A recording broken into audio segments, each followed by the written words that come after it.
Okay, guys, welcome to Clientele Boosters. Today we have an incredible entrepreneur who I've seen go from already a high level to another level. I met him when I was 21, just shy of 3 years ago. So it's a pleasure today to chat with Patrick Cadei. Patrick, great to have you here. Great to see you again. Great to see you again.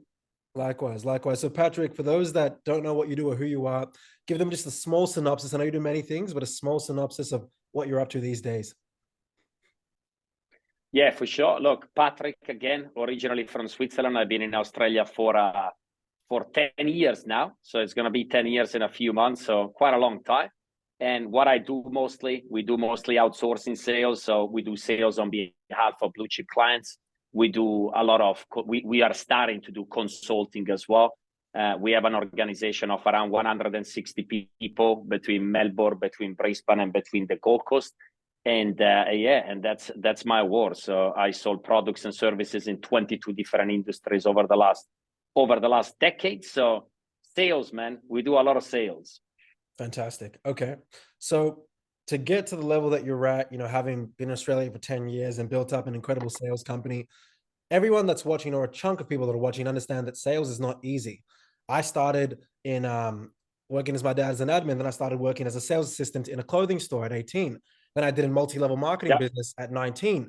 And it wasn't until 2 years-ish into sales where I actually started my own agency, which I've been in for 5 years now. So how did you end up in sales? What was Patrick like when he was younger? Was this something that you naturally were interested in, or was it kind of a luck of the draw? No, I wasn't interested in sales at all. So when I was younger, I used to be a rapper. Believe it or not, I did 46 freestyle battles between Switzerland and Italy. So that was my full-time gig, right? So if you watch 8 Mile, you know what Eminem does on stage there, freestyle. That's what I used to do every single week, and that's what I love. And I also won 44 out of 46. So I was pretty good at freestyling. That was my whole war. That was my whole life.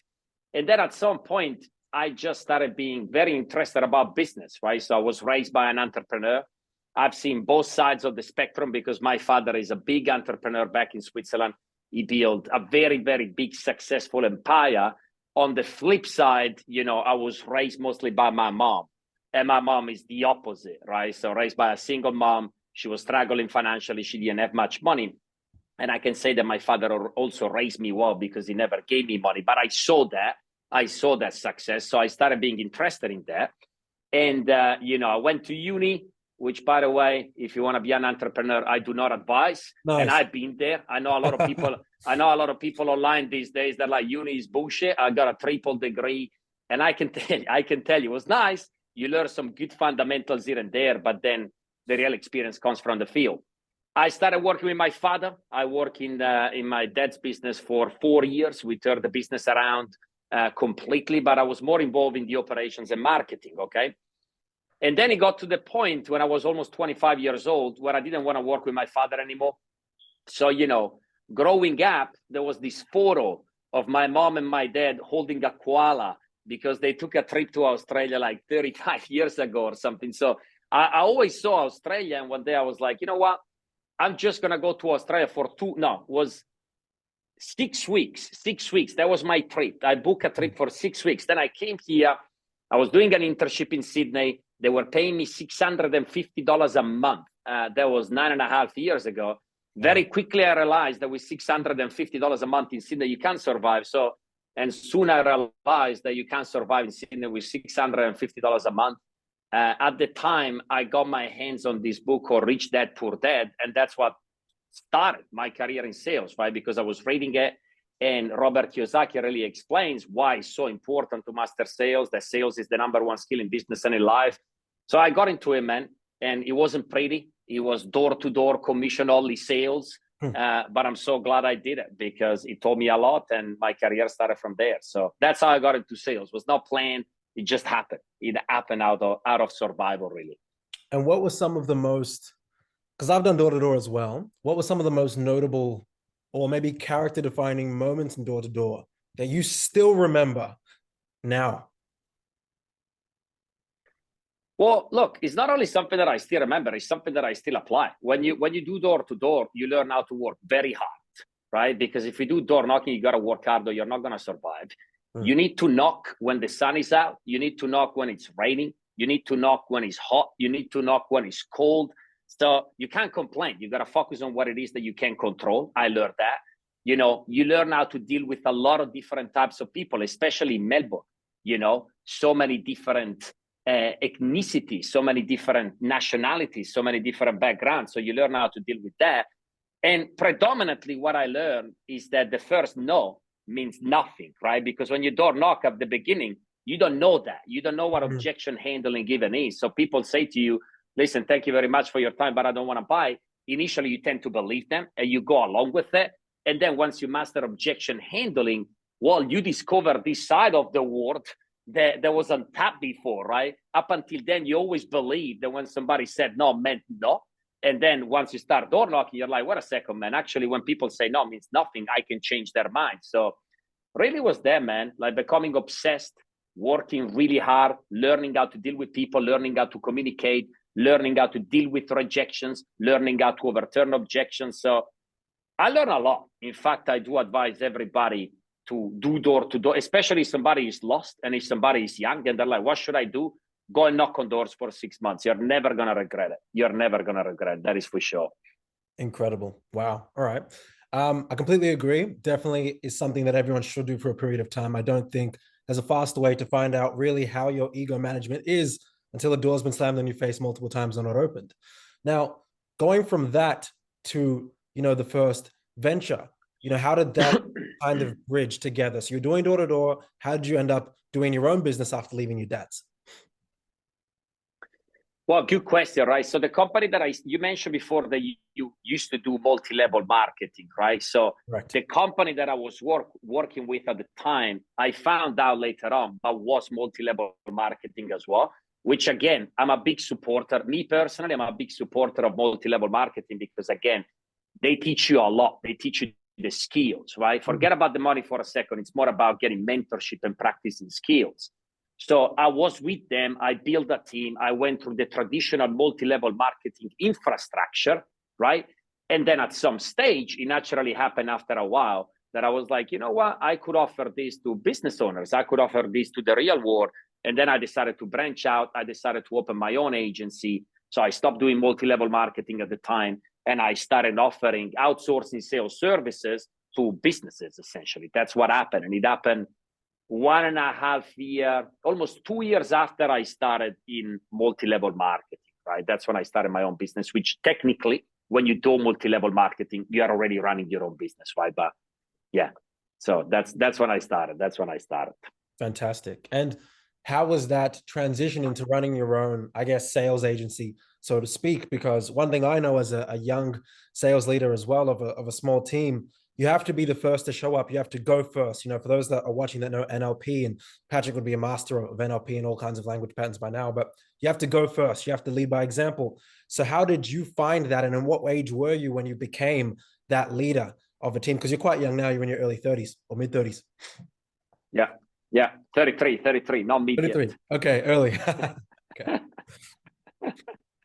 Well, how I found that, look, I'm not going to lie.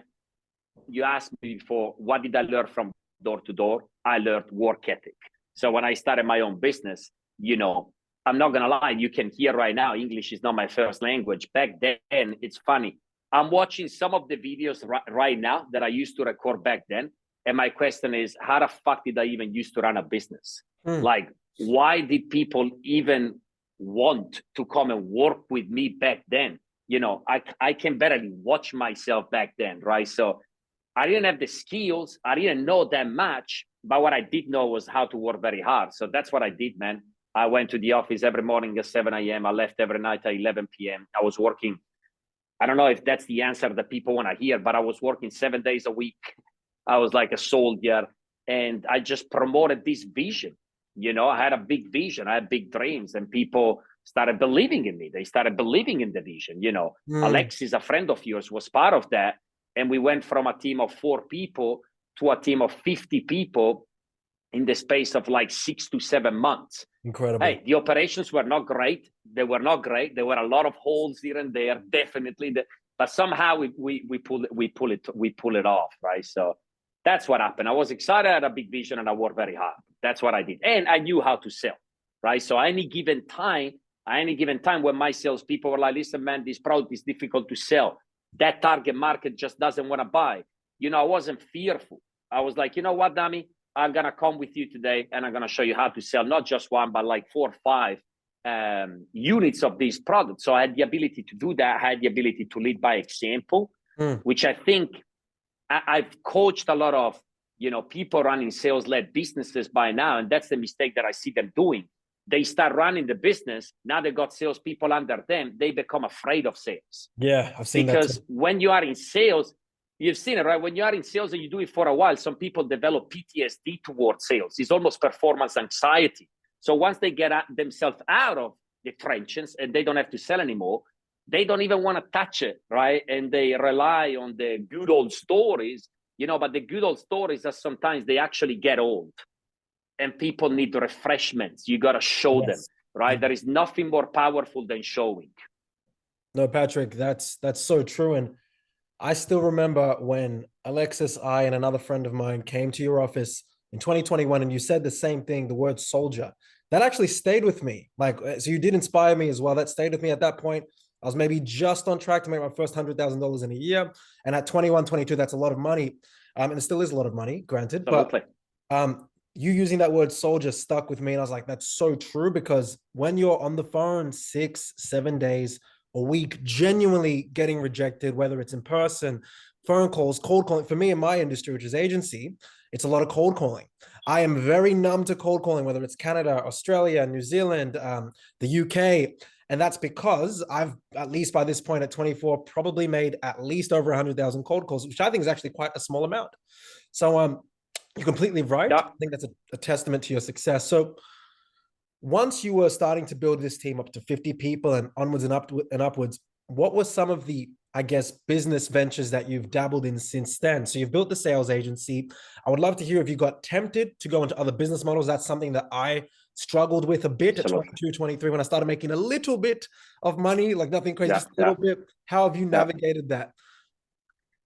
Well, at that time, I did not navigate that well at all. Okay. So I'm not gonna lie. So here's what happened. I'm gonna be honest. So imagine me, I was an immigrant. Okay. I was like 2 years into the country. I couldn't speak the language that well. All of a sudden I opened my bank account. I remember it. And I had $410,000 in the bank. And I'm like, hold on. So I landed in this country a couple of years ago and I was getting paid $650 a month, right? $650 a month. All of a sudden I got $410K. And I was like, man, that's crazy. That's crazy. So I became overconfident. And so what I started doing, I was like, well, I got this. I'm going to be a multi-millionaire. This is now done. I made this amount of money in this period of time. I just did the math. If I continue on this track, I'm going to make $1 million every 6 months and blah, blah, blah, blah, blah. So then I was like, you know what? I'm going to open another business. And I did. I opened was called Grenade. It was like a green powder business. Okay. Funnily enough, okay, we signed up Anytime Fitness Australia, the headquarter of Anytime Fitness Australia, for national distribution rights for that product. Do you know how we signed them up, by the way? Tell me. I didn't know anything about online marketing, nothing at all. This is what I did. We went in 40 Anytime Fitness gyms, face to face, walked in. We're like, hey, try this product. Do you like it? Love it. Okay, I'm going to give you some free samples. I just need you to record a video for the HQ of Anytime Fitness saying that you want the product in the store. We got 40 videos together. We ordered some video cards from China. Those video cards that you open and a video starts. Yeah. We sent to the Anytime Fitness HQ a massive box. It was huge. They opened it. There was a chair inside with 2 units of my product and this video card. So they opened the video card. There were like 40 managers saying, amazing, amazing, amazing, amazing. At the end of the video, there was me saying, listen, these are what your managers are saying. You're probably wondering why I sent you a chair. It's because it's time to have a sit down and get serious about this so I can come in on Monday. They called me. I went in. They signed the contract right there and there. They said, nobody's ever done anything like this. You're fucking crazy, right? The problem was this. I was so focused on the green powder business that I forgot about my other business. Right. And my other business was the core. Okay, that was the core. The green powder business wasn't making money, it was just consuming money at that stage. But because I stopped giving I stopped prioritizing my main source of income. Guess what? That went down. Yeah. Okay, that went down. As a consequence of that going down, this went down because I didn't have any money. Yeah. Not only I lost everything, I went $250,000 in debt because Wow. I started using the provision money, you know, the PAYG money, the GST money. I started essentially utilizing my provisions. And that's what I was. That was to end of 2018 minus 250K. That's what happened. So when you ask me, did I try to diversify? Yes. And that's what happened, right? Beginning of 2019, I looked at myself into the mirror. I remember it was New Year's Eve, and I was on New Year's Eve, and I didn't have the money to afford a glass of champagne. Wow. And I was like, man, this is not good. I went home, I wrote a list. You know, I always say this to people, by the way, don't worry about the New Year resolution. Worry about the last year breakdown. Because your New Year resolution is not going to make any sense unless you know what the fuck just happened. Yeah. If you can analytically look at what happened over the last 12 months, you can predict your future. So I spent 5 hours going through my last 12 months. I analyzed all my bad habits. At the time, I was drinking. I was smoking a lot. I wasn't going to the gym. I wasn't looking after my health. And I was like, you know what? For the next 3 months, I'm going to triple down on my health. I'm really going to do this, brought down a massive list. And then that year I started again. We went from 2 people to 50 by the end of the year. We were doing $3,000 in revenue a week on week 1. And then we ended the year with $138,000 in revenue the last week of the year, right? So that was the year. And then from there, then obviously you're aware COVID happened in Melbourne. That wasn't fun. But then since then, my mindset, Dami, has been this. Don't diversify unless you have a core business that is actually solid. Hey guys, it's Dami here from Clientele Boosters. Look, if you're enjoying this video so far and you want to much more of the conversation that I'm having, then just go to the free Mega Community Builders School Group. I repeat, the free Mega Community Builders School Group. The link should be in the description or in the bio, and you can watch a lot more of this interview. I'll see you guys there. Enjoy. Bye-bye.